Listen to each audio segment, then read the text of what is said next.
안녕하세요. 정의당 내 3인주의 운동 모임 3인당으로 운영위원으로 있는 백선민입니다.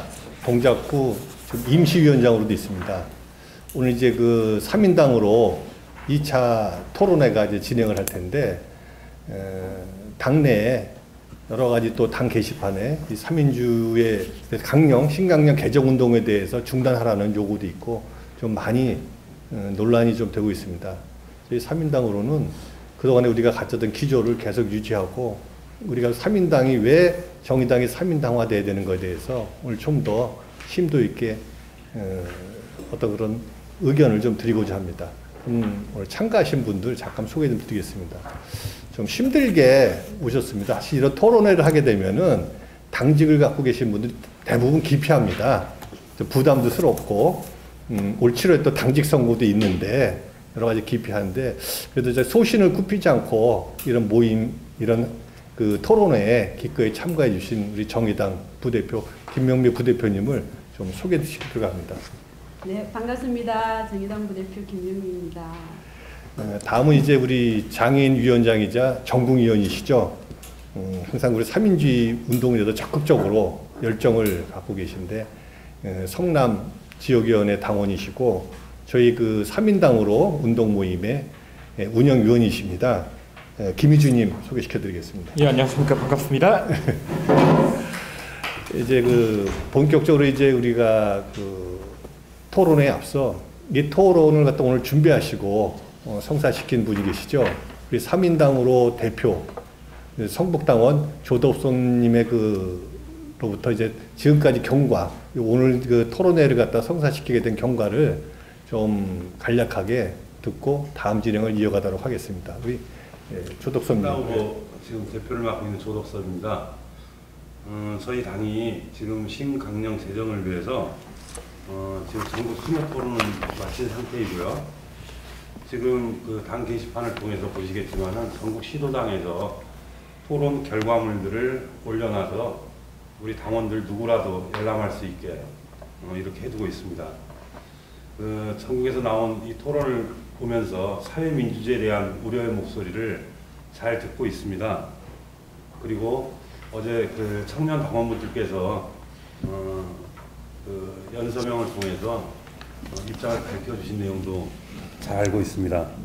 정말 당을 사랑하시는 우리 청년 당원분들의 애정, 그리고 그 진정성을 믿기 때문에, 그리고 누구라도 할 수 있는 의견 개진이라 여기고 반갑게 생각합니다. 이로 인해서 서로 대립적이거나 그러지 않는다는 거 분명히 좀 말씀드리고 싶고요. 오늘 2차 토론회는 원안과 수정안에 대해서 우리 당원분들 잘 아시겠지만 여기에 대한 찬반 토론을 기대하고 준비를 해왔었습니다. 그래서 게시판상에 공개적으로 2차 토론회에는 그 원안, 그 다음 수정안을 이렇게 제시한 우리 김웅호 전국위원분을 좀 초대해 보려고도 했었는데 개인 사정으로 좀 여의치 않았습니다. 그리고 다른 분들도 좀 섭외를 했는데 찬반 토론에 대한 부담이 있어서 그러는지 성사되질 못했기 때문에 오늘 2차 토론은 저희 3인당으로 그 모임에 회원분들 중심으로 이렇게 진행을 하고자 합니다. 내일 당장 그 지구가 멸망하더라도 한 그루의 사과나무를 심겠다고 했던 스피노자 기억하시죠? 저는 그 말이 저희가 인간으로서 사람으로 사는 동안 가져야 될 인생관이라고 저는 생각을 했는데, 내일 어떻게 될지 모르니까 지금 이 모든 그 논의라든가 이걸 중단하자 이런 건 아닌 것 같습니다. 여러분 너무 걱정하지 마시고, 그리고 저희는 신강령 제정위원을 믿고 저희 당원들을 믿고 건강한 사회민주주의 운동을 하겠다는 것을 말씀드립니다. 오늘 2차 토론회 잘 지켜봐 주시고요. 동영상 이렇게 꼭 챙겨봐 주시기를 부탁드립니다. 고맙습니다. 예, 말씀 잘 들었습니다. 첫 번째 발제를 하게 됐는데, 아까 우리 조덕석 우리 대표님께서 말씀하셨듯이 그 신강령 제정위원회 주관으로 해서 전국 토론회가 그동안 쭉 진행됐습니다. 이렇게 맞춰졌는데, 그때 각 지역마다 제가 볼 때는 큰 차이는 없다고 보여지는데 그래도 조금 지역적 특색이 있던 것 같습니다. 찬반 논리에 대해서 또 요구 사항에 대해서. 그래서 거기에 대해서 이제 우리 김명미 부대표님이 다는 아니고 어떤 또 일정 부분 또 참가한 부분도 있고 또 전해 들은 것도 있고 당에서 그렇기 때문에 그걸 좀 요약해서 정리해서 한번 좀 말씀을 좀 드리도록 하겠습니다. 김명미 부대표님의 발제 부탁 좀 드리겠습니다. 네, 반갑습니다. 제가 12개 지역위원회 중에 6개 지역위원회 토론회를 참석을 했고요. 여러 가지 의견들 좀 적극적인 사민주의 부담스러운 부분을 좀 털어버리고 개진을 했었습니다. 90% 반대인 지역에서는 제 개인 의견으로 제시를 해보기도 하고요. 이 찬반 양론이 팽팽하게 제대로 토론되는 지역에서는 소신을 발표해 보기도 하고 했습니다. 근데 오늘 제가 토론회 평가 자료는 정의당, 중앙당이 정리를 한 자료를 중심으로 간략하게 요약을 했습니다. 어쨌든 이 신강령의 쟁점 토론은 사회민주주의에 관련한 명기냐 그렇지 않으면 그대로 강령을 두고 사회민주주의만 세계진보정당으로 바꾸느냐 하는 문제가 쟁점 토론이 된 거는 뭐 예상했던 바와 같았습니다.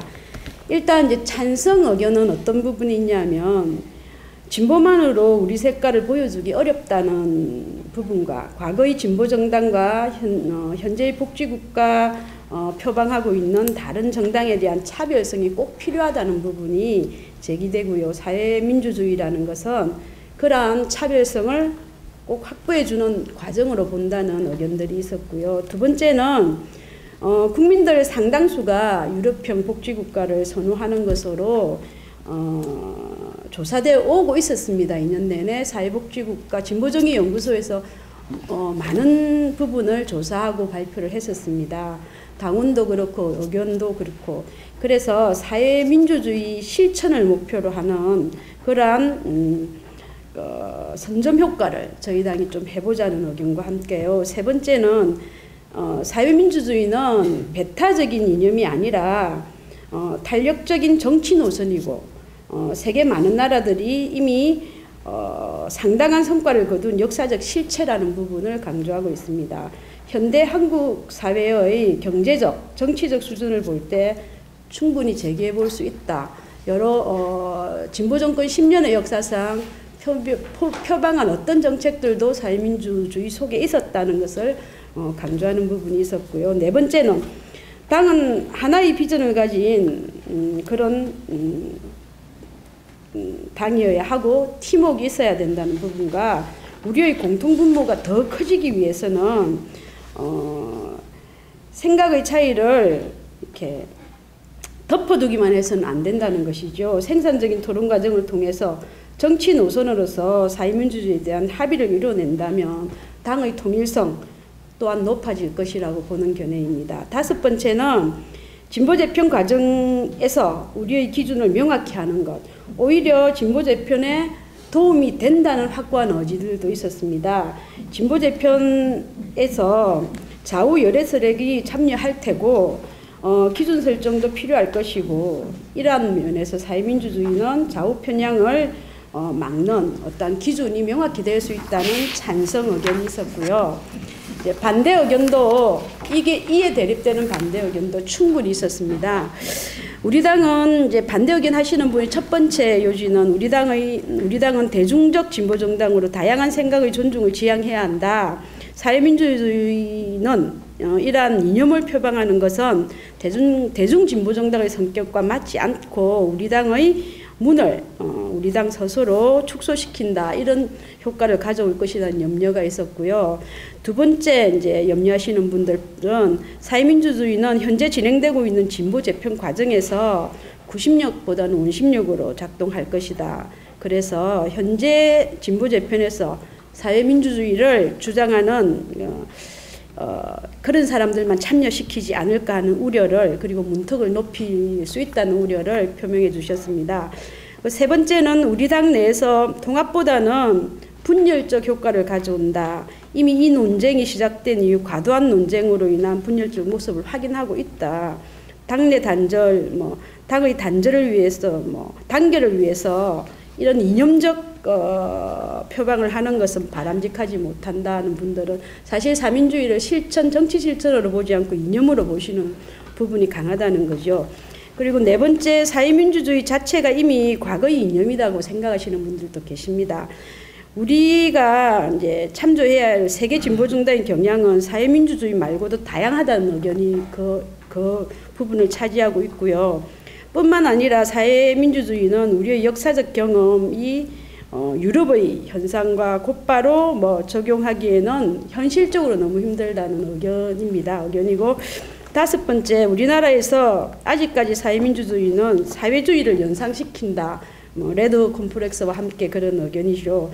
사회민주주의 좋은 정책을 잘 실천해 가면 되는 것이지, 사회민주주의를 정면으로 표방할 경우 국민들로 하여금 이념적 경계심을 이제 불러일으킬 수 있다. 이런 5가지 의견을 각각 쟁점별로 제가 정리해 두었습니다. 그리고 제가 이제 부수적으로 좀 말씀드릴 것은 6개 지역위원회 토론에 직접 참여하고 나머지 6개 지역위원회의 토론 결과를 이제 상무위원회나 당내 중앙당에서 좀 이렇게 정리를 해서 받아보았는데요.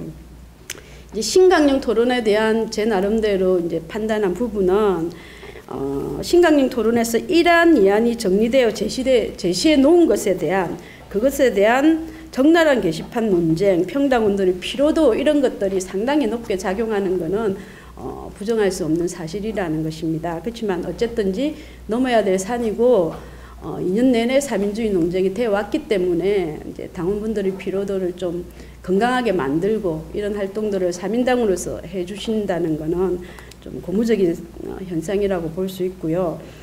이안의 찬성자분들은, 이안을 좀 제시한 분들은 거의 동일한 입장이신 것 같습니다. 다른 이견이나 이안 찬성에 대한 기타 다른 부분이 별로 없고요. 강령 명기 반대 의견은 다소 색다릅니다. 2가지 이제 의견이 좀 존재하는 것 같습니다. 한 가지는 사회민주주의 찬성은 하지만 지금 당내 분란을 야기하면서까지 할 필요가 있는가 하는 분들, 왜냐하면 이제 이런 분들은 대부분 사회민주주의에 깊이 숙고해 보지 않았기 때문에 당원들이 이 제기를 할 수 있다고 생각합니다. 숙고할 수 있는 여건을 좀 당내 의견 그룹이든지 아니면 중앙당이 획일화되지 않은 좀 창의적인 교육 활동 이런 건 필요한 것 같고요. 또 진보 재편 흐름 속에서 제대로 된 사민주의 선택 시기를 만들자는 의견이 있다는 겁니다. 사민주의 반대자가 아닌 셈이죠. 그 진보 재편 속에서 의견과 또 다른 이제 충분히 사회민주당을 선택할 수 있는 여건을 열어놓자. 그런 부분 한 가지와 또 사회자가 들어간 일반 평당원들이나 국민들을 바라보고 계시는 분들은 사회자가 들어가는 것에 대한 우리의 두려움이 아니고 국민이 운동권으로 인식하는 두려움 이런 것들을 토론 속에서 제기해 주시는 분들이 꽤 많았어요. 꽤 많고 대체적인 의견은 뭐냐면 12개 시도당 공의하시는 말씀들이 이 강령에 대한 부분을 표결 처리하거나 표결로 가거나 이런 것에 대한 대단한 우려들은 충분히 해주셨습니다. 그럼에도 불구하고 정치는 합의가 안 되면 당원들의 뜻을 물어야 되는 부분이 있긴 하지만 당이 이 부분을 잘 합의해가고 소통 과정을 통해서 서로가 합의할 수 있는 절충의 과정은 이제 당의 지도력 문제와 함께 결부되어 있는 것 같습니다. 그래서 잘 만들어 가기를 저는 간절히 바랍니다. 그리고 사회민주주의 강령이라도 우리 당이 좀 명기하고 표기하면서 새로운 정치 실천을 하는 과정은 꼭 필요할 것 같고요. 조금 제가 덧붙여 말씀드리자면 이건 기타 조금 저 나름대로 부대표로서의 노력인데요. 제가 시도당 위원장들 몇 분과 이제 1안, 2안을 찬반을 명확하게 의견 제시한 시도당 위원장 몇 분의 비공식 면담을 한번 제안을 했던 적이 있습니다. 근데 시간도 맞지 않고 좀 부담스러워 하시는 부분이 있어서 좀 무산됐던 케이스고요. 또 저희 사민당으로가 공개적으로 여러 가지 제안을 했었습니다. 거기에 대한 찬반 토론 제안도 좀 이렇게 원활하게 이루어지지 못했고요. 마지막은 신강령 재정위원회에서 이제 대표님이 신강령 재정위원회 대표이시고 하니까 패널 찬반 토론 제안까지도 했었습니다. 당이 이제 합의 과정을 한 번은 거쳐야 되고 이게 당원들이 알아야 되기 때문에 근데 어쨌든 좀 촉박한 준비와 여러 가지 부족한 부분과 정치적 부담, 기타 여러 가지 여건 때문에 좀 무산된 이런 케이스고요. 이제 시간이 너무 많이 잡아먹은 것 같아서 충분하면은 시도당별 설명을 쭉 드릴 것인데 그거는 너무 그런 것 같고 어쨌든 이 정의당, 시도당, 신강령 토론 정리는 제가 12개별로 쭉 정리해 두었습니다. 좀 자세히 읽어보시고 이 전국위원회나 대의원대에서 자기의 역할을 충분히 하실 수 있는 부분을 좀 판단하셔서 오셨으면 좋겠다는 생각을 전달해 드립니다. 감사합니다. 예, 감사합니다. 지금 이제 말씀을 다 못 하시고 있는데, 정의당 신강령 무엇을 담을 것인가. 이제 책자가 저희들이 이제 오늘 팜플렛을 갖다 만들었는데, 가급적 이 내용을 뭐 다 올릴 수 있으면 올리고, 좀 안 되는 것 같아 되는 대로 다 저희들이 당 게시판에도 계속 올리겠습니다. 물론 오늘 이제 토론회 동영상도 이제 올릴 계획입니다만은 한번 꼼꼼히 살펴봐 주시면은 고맙겠습니다. 다음에 이제 제가 지는 그 사회자 발제가 있는데, 제가 오늘 맡은 주제는 사회민주주의, 시대적 요청인가 분란인가라는 제목입니다. 지금 과연 이제 지금 이 시점에서 우리가 사회민주주의가 과연 대한민국 또는 정의당에 필요한 어떤 지도 노선 내지는 이제 정책적 지향인지 이런 것하고 굳이 그런 걸 지금 주장을 해서 당내 분란을 만들 필요가 있겠느냐 하는 일부의 그 뭐 3인주에 반대하는 건 아니지만 뭐 시기상조론과 맞물려서 하시는 이제 의견들이 좀 있습니다. 거기에 대해서 제가 이제 제 나름대로 뭐 반박은 아니고 제 나름대로 생각을 좀 정리해서 올리도록 하겠습니다. 이제 3인주에 대해서 우선 설명을 하려다 보니까 앞쪽에 조금 다 아는 내용이지만 지리하게 한 역사적 그 배경도 조금 있으니까 가급적 이제 좀 간단하게 요약해서 올리도록 하겠습니다. 뭐 잘들 아시겠지만 우리 공산당 선언에 나오죠. 19세기 유럽에서는 공산주의라는 유령이 떠돌아다녔다는, 현재 21세기 대한민국에서는 3인주의라는 유령이 떠돌고 다니고 있는 것 같습니다. 다만 유럽을 떠돌던 공산주의 유령은 혁명가들 머릿속에 그려진 이상이었다면은 오늘날 대한민국을 떠도는 3인주의라는 유령은 그 실체가 분명하고 성공 사례마저 볼 수 있는 그런 현실이라고 할 것입니다. 19세기 사회주의 및 마르크스 사상에 기반을 둔 사회민주주의는 공산주의의 호전성과 전체주의를 배격하고 의회 민주주의를 수용했는데, 사회주의 건설을 위한 혁명을 거부하는 것은 마르크스주의의 기본 원리에서 벗어났다. 하여 이제 수정주의 혹은 계량주의로 낙인찍혀 정통 마르크스주의자나 공산주의자들로부터 많은 핍박을 받아왔죠. 저희 3인주의자들이. 1869년 이제 독일 사회민주노동당하고 전독일 노동자 동맹이 1875년에 합당을 하게 됩니다. 그래서 이제 사회민주당을 창당하게 되는데, 이게 이제 정치운동으로서 첫 번째 유럽 사회민주당이 이제 발족을 하게 되고, 유럽에서 본격적으로 사회민주주의가 운동이 아닌 정치권으로서 들어오게 되는 계기가 되는 것이죠. 베른슈타인은 자본주의는 스스로 모순을 이래 멸망한다는 마르크스에 대해서 자본주의는 실업, 과잉생산, 부의 불균형한 분배 등 많은 약점을 이제 스스로 극복하고 있으며 자본주의는 망하지 않는다는 명제를 내세우면서 마르크스에 대해서 전면 반박을 하게 됩니다. 이게 이제 3인주의의 처음 이제 태동이 되는 건데, 또한 3인주의는 사회 변화의 수단으로서 공산주의나 마르크스주의가 이제 폭력 혁명을 전면에 내세웠던 것에 비해서 전체주도 반대했으며, 국유화, 공산주의가 주장했던 국유화보다는 국가 통제를 통해서 이 사회 변혁을 꾀했던 것이죠. 경제 성장과 부의 공정한 분배를 촉진시키는 자유경제활동의 기능을 받아들였으며, 제2차 세계대전 종전 후에는 서독, 스웨덴, 영국 등 각국에서, 유럽 각국에서 이 사회민주주의 정당이 집권을 하게 됩니다. 그래서 그 어떤 그 사회주의 정당과 동국 공산주의 정당의 그 어떤 뭐 약간의 대립적 관계를 가지면서 서유럽에서는 이제 사회민주 정당이 이제 꽃을 피우게 되는 거죠. 그리고 2008년 이제 다 아시겠지만 그 미국발 금융대란 이후에도 물론 피해가 아주 없었던 것은 아닙니다만은 다른 국가에 비해서 사회주의적 기반이 단단한 나라들은 그 위기를 나름 현명하게 잘 극복해 나가고 있다. 이런 건 여러분들이 다 현실로 보셔서 잘 알 수 있을 것입니다. 아니, 우리나라는 과연 어떤가? 이 사회민주주의에 대해서. 이 사회민주주의는 어느 날 갑자기 최근에 툭 터져나온 어떤 그런 그 정책이나 이념이 사실은 아닙니다. 해방정국 때문에 해도 그 미국 군정청이죠. 1946년에 미국 군정청이 약 한 그 8,000명 주민을 대상으로 여론조사를 실시합니다. 그때 이미 70%가 온건 사회주의 노선, 여기서 온건 사회주의 노선이라는 것은 사회민주주의를 말하는 겁니다.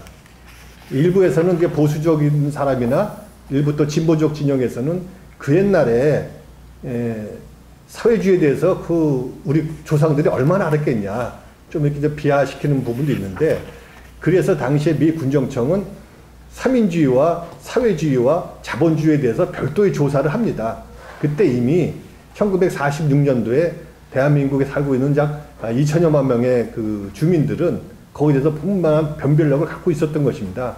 모르고 삼인주의나 온건적 사회주의를 지지한 게 아니라 분명히 그 내용을 알고서 그걸 지지했던 것이죠. 많은 여론조사 결과들이 있습니다만 가장 최근 것은 이제 많이 그 인용되고 있는 것인데, 2004년 한겨레 신문이 보도한 여론조사, 앞으로 우리가 어떤 방향으로 나가는 것이 더 바람직하느냐 우리 사회가 라는 질문에 북유럽 사회민주주의가 44.8%, 미국식 자유주의가 30.2%보다 월등히 우세한 걸로 나와 있습니다. 또 역시 2006년 1월 한겨레 신문이 진보지식인 백인에게 한국 사회가 지향해야 할 국가 모델이라는 질문을 던졌습니다. 그때는 오히려 그 일반 시민보다 더 많은 스웨덴식 삼민주의가 60.6%, 독일식 사회적 시장주의, 독일식 삼민주의죠, 26.6%의 결과를 얻기도 했습니다.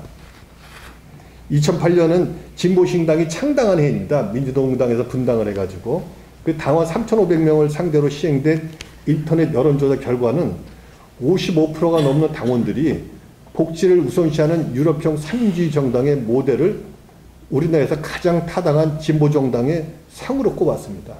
이거는 진보정당 당원들 전수조사에서 나온 결과입니다. 노동자 계급에 기반을 둔 사회주의 이상을 실현하는 정당, 그러니까 사회주의 정당은 27.7%에 머물렀던 것입니다. 2014년 작년이죠. 9월 연합뉴스 보도에 의하면 대통령 직속 자문기관 국민대통합위원회가 실시한 대한민국의 바람직한 미래사를 묻는 여론조사에 응답자 39.8%는 소득 분배가 공정하고 빈부격차가 별로 없는 복지국가로 답했습니다. 정부에서 2014년이면 이제 박근혜 대통령 작년이었는데 그 정부에서 한 여론조사 결과도 거의 40%가 복지국가, 즉 삼인주의 국가를 그 원하는 결과가 있습니다. 저는 이 다음에 어떤 지표를 굉장히 중요시하게 보고 있는 건데, 정당이라는 것은 같은 생각, 최소한 비슷한 생각을 갖고 있는 사람들이 어떤 정치적 이념, 정치적 목적을 성취하기 위해서 모이는 집단이라고 생각을 합니다. 사전적 의미도 그렇고요. 2014년 우리 진보정의연구소, 부속연구소입니다. 저희 당에 발표한 당원 정치 성향 조사에 의하면 정의당, 우리 당이 지향해야 할 정치 이념이 무엇인가라는 질문에 사회민주주의가 52.1%, 과반수를 넘어갑니다. 진보적 자유주의, 뭐 해석의 여론이 있습니다만은 저는 이걸 미국식 삼인주의 또는 케인즈주의라고 해석을 하는데 이것이 32.4%입니다. 사회주의는 9.5%를 조사된 결과가 발표가 있습니다.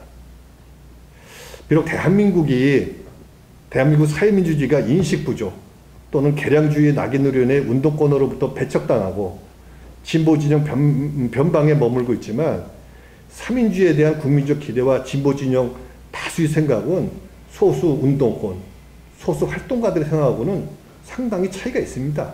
실제 조사를 해본 이런 데이터를 보게 되면은 직장에서 밀려나 궁여직책으로 창업들을 뭐 너도나도 하다 보니 편의점이나 치킨집 등 중소 자영업자 수가 600만 명에 이른답니다. 저임금과 불안정 고용에 시달리는 비정규직 노동자도 900만 명에 육박한다 하고요. 자살률 세계 1위, 출산율 OECD 꼴찌, 노인 빈곤율 OECD 최고 등 통계들을 하도 듣다 보니까 다들 이제 뭐 그러려니 하는 상황까지 이르렀는데, 지난 1년간 구직을 단념한 청년들이 50만 명에 달한다고 합니다. 여기서 구직이라는 것은 실업 상태가 아닌 것인데, 제가 정확한 통계는 잊어버렸습니다만 아마 일주일에 3일? 1일 3시간 이상인가 하면 아마 실업자에서 좀 빠지는 거 알고 있습니다. 실질적으로 우리가 실업 상태에 놓인 사람들은 더 많은 것이죠. 통계에 비해서. 이런 상태들을 갖다가 개인의 어떤 그런 능력 부족이나 어떤 그런 그 끈기 부족 등으로 사회가 그걸 치부한다고 하면은 대한민국은 더 이상 발전의 기회를 잃게 되는 것입니다. 대한민국은 국민 안전과 행복을 지금 책임지지 못하고 있으며, 국가 운영을 위임받은 정부와 여당은 소수 가진 자의 욕망을 채워주기 위해 다수 못 가진 자의 자유와 권리를 침해하는 데 앞장서고 있습니다. 자신들의 무능과 부패는 지역주의 조장과 남북 간 긴장 조성 등으로 가리게 급급한 현실입니다. 각종 앞에서 말씀드렸듯이 각종 뭐 조사 결과와 통계가 보여주듯이 대한민국 국민 다수는 복지국가를 동경하고 있으며 이론적 철학적 기반이 되는 사회민주주의에 상당한 기대를 걸고 있다고 저는 생각합니다. 또한 진보진영 그리고 우리 당원 상당수도 삼민주의에 대해서 대한민국과 정의당의 지도 노선으로 생각하고 있다고 저는 판단합니다. 모든 데이터나 통계 자료가 그것을 보여주고 있습니다. 이제 진보진영도 좀 바뀌어야 합니다. 국민으로부터 신뢰도 받지 못하고 희망도 줄 수 없는 90년대 운동권 논리와 방식으로는 아무것도 할 수가 없습니다. 지금 우리 스스로 바뀌길 거부하고 두려워하면서 새누리당이나 새정치연합에 대해 기득권을 버려라, 국민에 봉사해라, 혁신해라 하고 요구하며 그들을 수국골통이나 기회주의자라고 폄하하는 것은 우리의 위선이요 민중을 기만하는 행위일 것입니다. 신강령 관련 전국 순회 토론회가 있었으며 3인주의 강령에 대해 반대 의견도 뭐 많이 나왔습니다. 아까 우리 김명미 부대표님께서도 뭐 잘 설명해 주셨습니다만은, 반대 의견 중에도 저는 대중성이 없다, 확장성이 없다 는 것은 근거가 충분치 않은 자의적 판단이거나 친소관계에 있는, 즉 주위에 나랑 생각이 비슷하거나 살아온 경로가 비슷한 사람끼리 몇몇이 모여서 하는 의견들을 뭐 과도하게 일반화시킨 것이 아닌가, 저는 그렇게 생각하고 있으며, 뭐 시기상조라거나 때가 아니다라는 반대 이유는 혁신을 거부하는 보수 진영의 핑계와 크게 다르지 않다고 저는 봅니다. 2013년 당명 선거에서 3인주의는 거부된 것이라는 뭐 일부 반대 논리, 또 사실은 그 토론회 중에 나왔습니다. 이 또한 한번 자신에게 유리하게 결정된 것에 대한 변화를 거부하는 뭐 이런 좀 구태스러운 모습이라고 저는 그렇게 판단하고 있습니다. 3인주의는 수정주의요 계량주의라고 합니다. 과연 무엇에 대한 수정이요 무엇에 대한 계량이었을까요? 자본주의는 그 자체의 모순으로 인해 스스로 멸망한다는 마르크스 예언과 공산주의 폭력혁명에 대한 수정이요 계량이었던 것입니다. 3인주의를 계량주의 또는 수정주의라서 받아들일 수 없다고 하시는 분들은, 그러면은 뭐 폭력혁명에 의해서 마르크스 국가를 세우겠다는 것입니까? 그건 아니지 않습니까? 자신의 어떤 그런 운동 관성이나 생활 관성에 의해서 뭐 계량주의다, 수정주의다 하셔서 3인주의를 받지 못하겠다는 것은 저는 조금 시대착오적인 논리가 아닌가 그렇게 생각합니다. 신뢰와 경험이 없는 상태에서 노동과 자본의 화해를 전제로 한 3인주의 혼합경제가 대한민국 실정에 맞겠는가? 유럽 3인주의가 노동조합을 기반으로 성장한 것에 비해 한국에서 자본과 맞설 만큼 노동조합이 강력한가 하는 다소 합리적인 이런 반대 이유들도 없던 건 아닙니다. 그래서 제가 이제 글에 7문 7답 7개의 그 질의와 7개의 그 답변에서 이제 보여드렸듯이 사실은 그거는 노동조합이 강건해서 3인주의가 성공했다기보다도 물론 노동조합의 근거는 기반은 했지만은 노동조합을 키우기 위한 3인주의 정당들의 노력이 같이 또 부과됐던 것입니다. 서로 윈윈하는 전략이 세워졌던 것이죠. 노동조합이 강건해서 3인주의가 성공한 게 아니라 3인주의가 견고했기 때문에 노동조합도 성장할 수 있었다. 저는 그렇게 판단하고 있으며 물론 지금 대한민국 재벌을 중심으로 한 이 자본 그 포악성으로 인해 노동조합이 거기에 제대로 맞서고 있는 건 사실입니다. 그렇다고 해서 우리가 지금 뭐 자본을 갖다가 뭐 전복시킨다, 자본을 붕괴시킨다 하는 현실적이지 못한 어떤 이런 주장에 계속 매달릴 수만은 없는 것입니다. 좀 미약하더라도 우리가 3인주의를 앞세워 가능하면은 집권을 하면 좋겠지만 노사정위원회라든가 다양한 방법을 통해서 자본과의 어떤 그 어렵지만 절충 내지는 합의도 이끌어내지 않겠는가. 뭐 합의도 안 하고 투쟁도 못하는 이런 상태에서는 참 민중들, 노동자들의 삶만 더 고달퍼진다. 저는 그렇게 생각하고 있습니다. 물론 사회민주주의는 만든 거 아니고 무한하지도 않습니다. 뭐 복지국가를 어느 정도 달성한 유럽의 국가들에서는 그 유효성이 반감되고 있으며 사실은 이제 다른 생태라든가 그린피스 같은 이런 정당들이 많이 좀 지지를 많이 받고 있고 3인주의 정당들이 좀 퇴보되는 건 사실입니다. 그러나 그분들은 어느 정도 1차적인 목적을 달성했기 때문에 3인주의가 그렇게 좀 유효성에 반감되는 것 뿐이고 지금 21세기 대한민국은 OECD 복지 꼴찌 국가에서 더 이상 뭐 3인주의가 유럽에서 퇴조하니까 우리도 더 이상 쓸모가 없다고 하는 것은 굉장히 우매한 판단이고 그거는 뭐 전혀 맞지 않는 어떤 반대의 논거라고 할 수 있겠습니다. 우리 좀 정당이 힘듭니다. 피곤하고 우리 좀 당내 토론도 있고 이제 정체성을 찾기 위한 굉장히 이제 그 아픔에 있는데 오죽하면 이제 청년 당원들의 고충은 충분히 이해합니다. 이제 더 이상 이제 그 이런 좀 그분들은 좀 소모적인 논쟁으로 좀 일부 보고는 있긴 한데 이 논쟁을 조금 중단시키고 좀 더 건설적인 방법으로 방향으로 당내 토론을 좀 바꾸자고 하는데 그래도는 이거 우리 정체성이 어느 정도 확립이 돼야 된다고 봅니다. 그래야지 진보 재편 과정에서도 우린 이런 색깔이니까 굳이 일일이 다 설명하지 않아도 우린 이런 색깔이니까 너희들이 우리 색깔 어느 정도 받아줘야 된다. 또 우리도 노동당이 사회주의 정당이지만 거기서 이의제기하지 않지 않습니까? 그분들이 지향하는 사회주의적 가치를 갖다 우리도 어느 정도 수용할 자세가 돼 있어야 되는 겁니다. 그래서 서로 간에 서로를 갖다가 이해하고 어느 정도 받아들이고 내 걸 포기할 때 그때 진보 재편이든 진보 재결집이 된다고 보고 있습니다. 그래서 우리 당의 지금 일련의 과정들을 조금 이제 그 성장통이라고 보고 있고 이 과정을 잘 이겨내서 좀 더 강건한 정당으로 좀 거듭나기를 바라겠습니다. 그리고 토론합시다.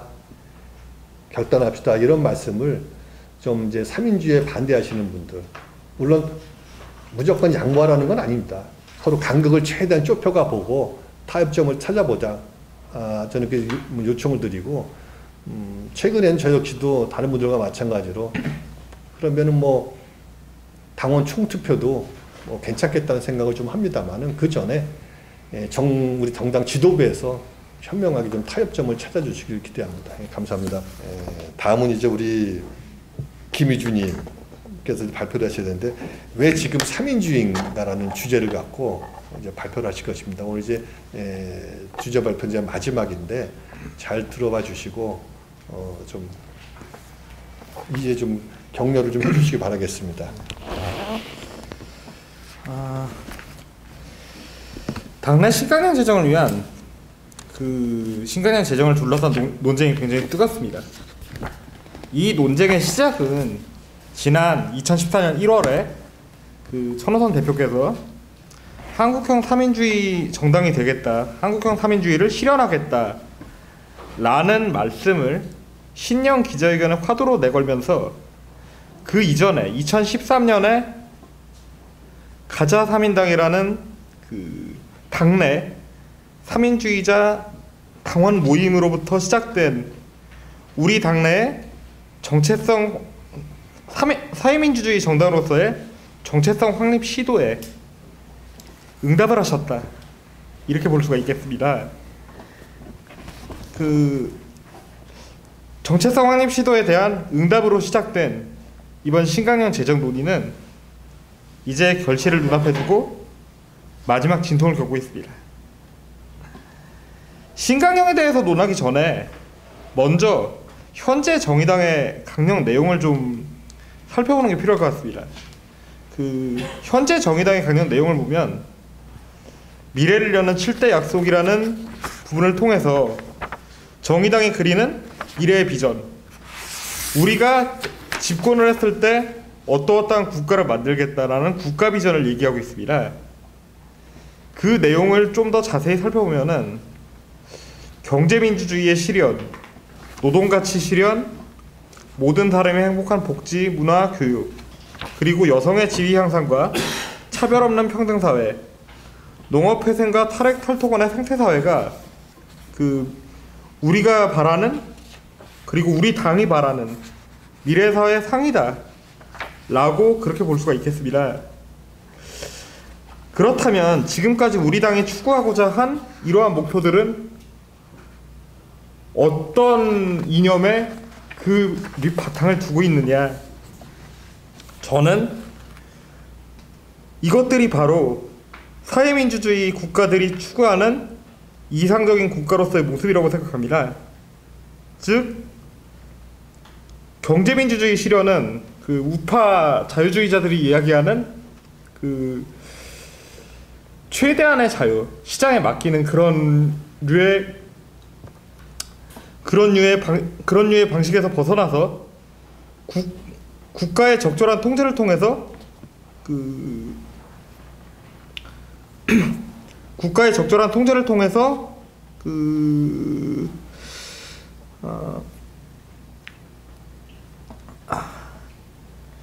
국가의 적절한 통제를 통해서 시장을 조절을 하겠다라고 하는 그 부분으로 크게 볼 수가 있겠고, 그리고 이제 노동가치의 실현, 그 비정규직에 관련한 그런 문제들이죠. 그리고 특히 탈핵, 탈토건, 이것은 사회민주주의자들이 이야기하는 평화 생태,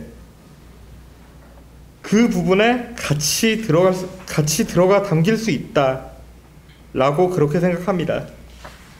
더불어서 이미 정의당은 앞에 서두에 설명드렸던 2014년 당대표의 신년 기자회견을 통해서 한국형 사민주의 복지국가 추구를 공식화하고 오랜 기간 동안 1년이 넘는 기간 동안 신강령 제정을 위해서 노력해왔습니다. 그리고 지난 2014년 10월에 실시된 전당원 대상 정치의식 설문조사 결과 역시 응답자 중에 절반이 넘는 당원들, 이 정치의식 설문조사에서 대략 1,400명에 가까운 당원분들이 응답을 하셨다고 합니다. 그 1,400명에 가까운 당원분들의 중에서 절반이 넘는 당원분들께서 사회민주주의에 대해서 긍정적인 답변을 내놓으셨습니다. 그래서 우리는 이미 사회민주주의에 대한 긍정적인 여론을 확인했다라고 저는 그렇게 생각합니다. 일부에서 대한민국은 분단 상황에 있다, 그리고 그에 따른 특수성으로 인해서 사회주의와 같은 이념에 대한 콤플렉스 등이 엄존하고 있는 현실에서 정당 강령에 사회민주주의를 명기하는 것은 오히려 우리 자신의 확장성을 제약하는 결과로서 귀결될 수 있다는 우려가 있음을 저 또한 인식하고 있습니다. 그렇지만 사회민주주의가 가장 중요하게 생각하는 것은 사회 구성원 개개인에 대한 자유의 보장, 향상, 그리고 그 보장된 자유의 분배가 제대로 잘 이루어지고 있는가이며, 제대로 된 괜찮은 사회의 특징은 모든 국민이 보편적으로 차별 없이 사회 서비스에 접근할 수 있다고 합니다. 따라서 빈곤과 뿌리 깊은 불평등은 오히려 그것이 개인의 자유를 위협하는 최고의 악이다, 거악이다 이렇게 얘기합니다. 그 사회주의에서 막스주의에서 얘기하는 것이 오히려 국가를 완전히 없애는 것만이 진정한 자유의 시작이다. 국가 자체를 부정하는 그런 유토피아적인 얘기들이 굉장히 많이 나오는데, 사회민주주의는 국가를 인정하고 투표를 통한, 그리고 선거를 통한 민주정치를 인정하는 상태에서 그 빈곤과 뿌리 깊은 불평등의 해결을 위해서 국가의 역할, 즉 큰 정부를 추구해야 한다라는 이념이기 때문에 사회주의와 사회민주주의는 분명히 달리 봐야 되는 측면이 있다, 그렇게 생각을 합니다. 이러한 사회민주주의의 관점은 현대 복지국가 개념의 시작이다. 그래서 오히려 우리가 이런 확장성 가득하고 현실적인 사회민주주의를 진정한 우리 나름의 브랜드로 가져가고자 하는 지금 걱정해야 할 것은 오히려 대표적인 우파 보수 정당인 새누리당이 경제민주화와 복지를 내세워서 집권했다는 점일 것입니다. 그렇기에 정의당이 진보 재편 등의 현실적 정치 지형의 변화를 지켜본다는 이유로 작금의 당 정체성을 확실히 하기 위한 작업들을 멈추거나 연기한다면 그것은 오히려 정책과 가치 중심의 연대 연합의 기회를 우리 정의당이 주도해 갈 수 있는 동력을 스스로 상실시키는 실수가 될 것이다, 그렇게 생각합니다. 망설이면 놓칩니다. 대다수 사회민주주의 국가의 궁극적인 목표인 복지국가에 대한 열망은 일부 진보적인 시민만이 원하는 이상향이 아님을 말해주는 결과도 바로 지금 우리 앞에 있습니다. 대통령 자문기관인 국민대통합추진위원회, 제가 국민행복위원회라고 얘기했는데 오타입니다. 가 지난해 실시한 여론조사 결과에 따르면 자신이 진보적인 성향이라고 답한 응답자의 47.7%가 미래 이상적인 대한민국의 상으로 복지국가를 꼽았고, 오히려 자신이 정치적으로 보수적인 성향을 갖고 있다 라고 응답한 응답자 또한 그 중에 36.4% 정도가 바람직한 미래국가상으로 소득 분배가 공평하고 빈부격차가 크지 않은 복지국가를 꼽았습니다. 또한 이 설문에서 우리가 결코 작지 않게 봐야 될 부분은 지역별 복지국가가 우리의 미래상이 되어야 한다라고 응답한 응답자의 지역별 분포도가 같이 발표가 됐는데요. 이게 가장 높은 복지국가의 응답 비율을 보인 지역은 대구 경북 지역으로 45.9%의 응답자가 우리 국가의 미래상이 복지국가가 되어야 한다라고 이야기를 했고, 다음으로는 부산, 울산, 경남 지역에 있는 분들이 42.6%의 응답자가 우리의 미래상은 복지국가가 되어야 한다라고 답을 해주셨다고 합니다. 이는 사민주의가 갖고 있는 대국민 확장성을 가장 드라마틱하게 보여주는 결과로 볼 수 있는데요. 그 각종 선거에서 보수 성향의 새누리당 지지율이 평균 70%를 상회하는 대구 경북 지역의 복지국가에 대한 희망이 오히려 가장 높게 나타난 점은 분명히 주목할 만한 사항입니다. 그 정치적 보수성으로 설명되지 않는 무엇인가가 분명히 있을 것 같은데, 여기에 대한 나름의 답변은 제가 여기 계신 여러분들께 넘기겠습니다. 같이 답을 좀 찾아주셨으면 좋겠습니다. 한국에서 3인주의 실천을 위해서 저는 몇 가지 과제들이 있다고 생각합니다. 제가 생각하는 몇 가지 전제 조건은 최우선 선결 조건으로 먼저 선거제도의 개혁에 대해서 말씀을 드리고 싶습니다. 현재 소선거구 단순 다수 대표제로는 진정한 다당제의 좋은 점을 제대로 구현할 수 없다고 생각합니다. 따라서 현재 소선거구 단순 다수 대표제를 벗어나 정당명부 비례대표제 도입을 통한 제대로 된 다당제의 취지를 살리기 위한 노력이 가장 먼저 이루어져야 우리가 최종적으로 추구하고자 하는 3인주의가 좀 더 빠른 시간 내에 우리 앞에 제대로 설 수 있지 않을까 그렇게 생각을 합니다. 이 외에도 노동법상에 있는 필수 공익사업장의 경우에는 아예 노동 조건이나 이런 부분에 있어서도 필수 공익 요원들은 무조건 남아서 현업에 종사를 해야지만 되는 그런 종류의 노동자의 권리에 있어서는 굉장히 독소 조항이다 할 만한 것들이 그대로 남아 있습니다. 그리고 만일에 철도나 전기, 가스 이런 업종에서 파업을 했다라고 했을 경우에 며칠 이내에 합의가 되지 않으면 무조건 중노위에서 직권 조정을 통해서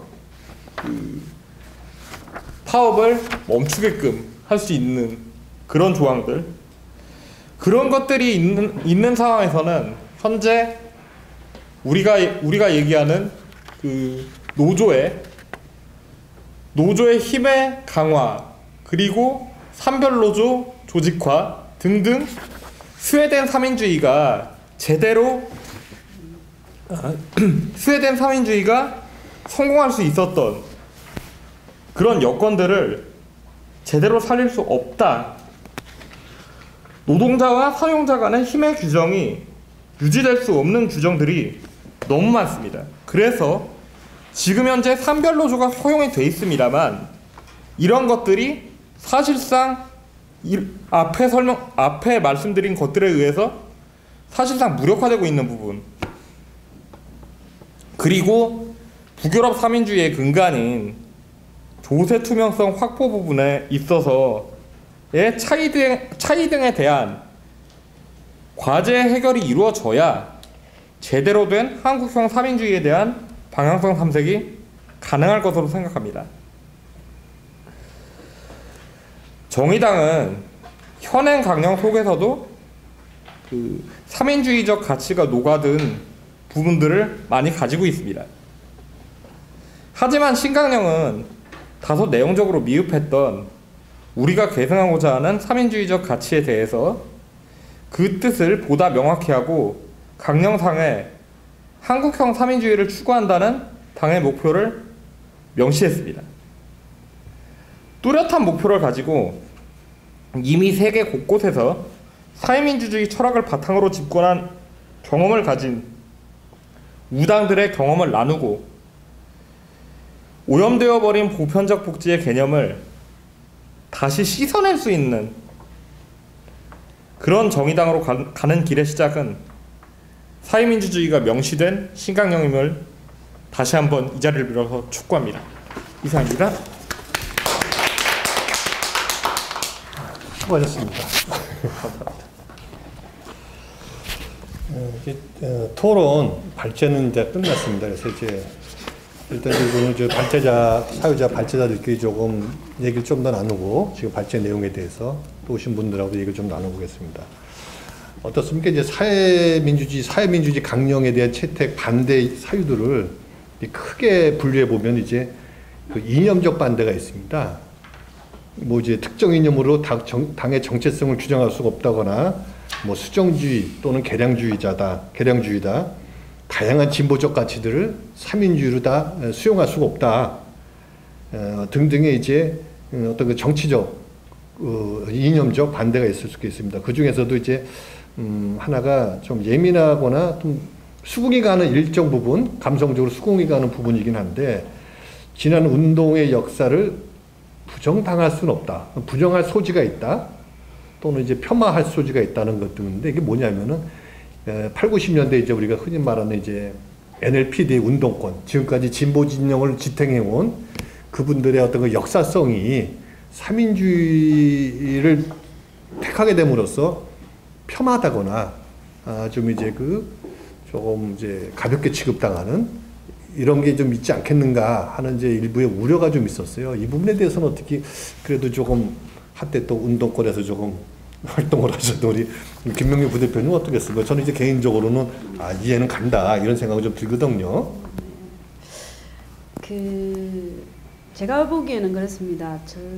제가 90년도 초까지 NL적 운동 성향을 가진 분들하고 소통도 했었고요. 92년도 마지막 서울대에서 피 내리는 그 범민련 범대에도 참석했었고 그랬었는데 이제 그때 이미 그 내부에서 90년대 초에 어떤 여론들이 있었냐면 개파적, 분파적, 정파적 여러 관계 속에서 운동이 발전해 온 건 사실입니다. 언제나 발전해 온 건 사실이긴 하지만 한국 정치 현실, 특히 소련의 붕괴 이후, 그럼 유럽의 도약과 그 다음에 미국식 신자유주의, 그때는 신자유주의가 아닌 미국식 경제 구조가 얼마나 어려운 현실에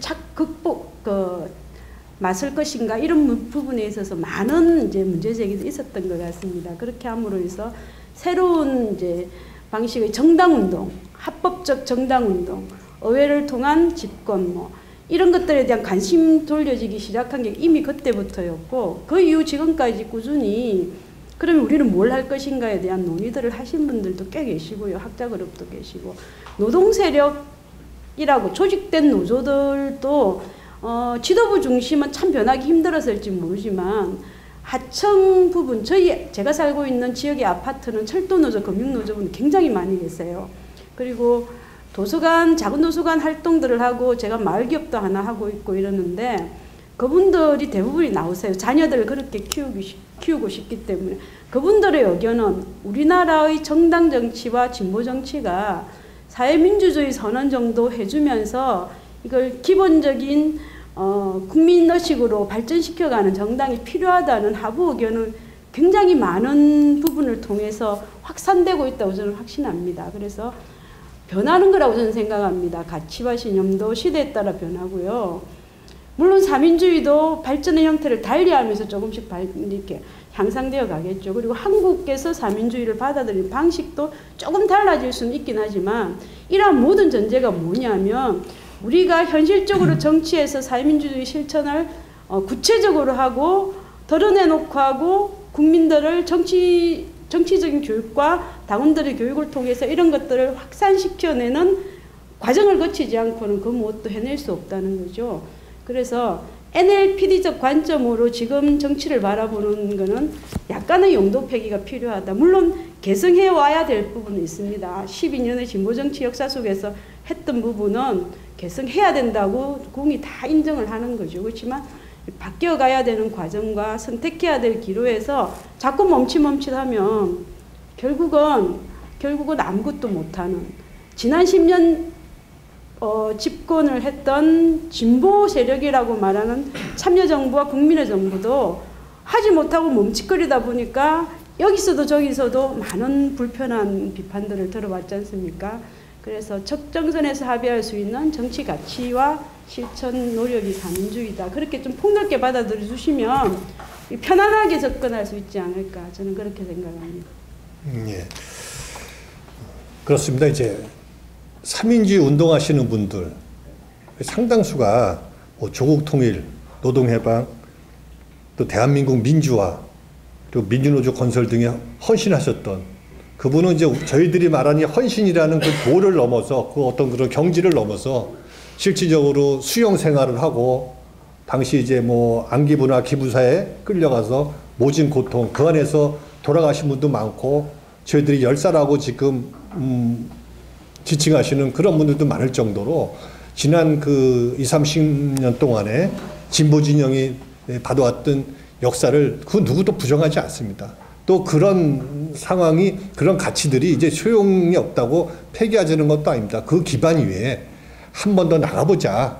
진짜 우리가 저희들이 원하는 그 민중해방, 노동해방, 우리 그런 거를 위해서 대한민국의 민주화를 위해서, 완성을 위해서 좀 더 나가보자는 그런 결이기 때문에 좀 아쉽지만 과거와 단절하라는 것도 아니고 다시 한번 좀 그동안에 갔던 그 여러 가지 경험들을 살려서 저희 3인주의 운동에 좀 더 힘을 보태주셨으면 하는 그런 좀 바람은 있습니다. 그걸 조금 이해를 해주시면 뭐 고맙겠습니다. 그리고 기타 이제 뭐 그 어떤 그런 이념적 반대는 뭐 그런 게 좀 있고, 기타 정무적 반대가 있습니다. 뭐 대중성이나 확장성이 없다, 뭐 진보 재편 혹 노동당과의 통합에 걸림돌이 된다, 또 신입 당원들의 의사 확인이 안 된다, 뭐 등등등이 있는데, 뭐 저는 이게 굉장히 자의적 해석이고, 아까 제가 발제 때도 말씀드렸습니다만은, 근데 그 대중성 확장성이 없다 이 부분에 대해서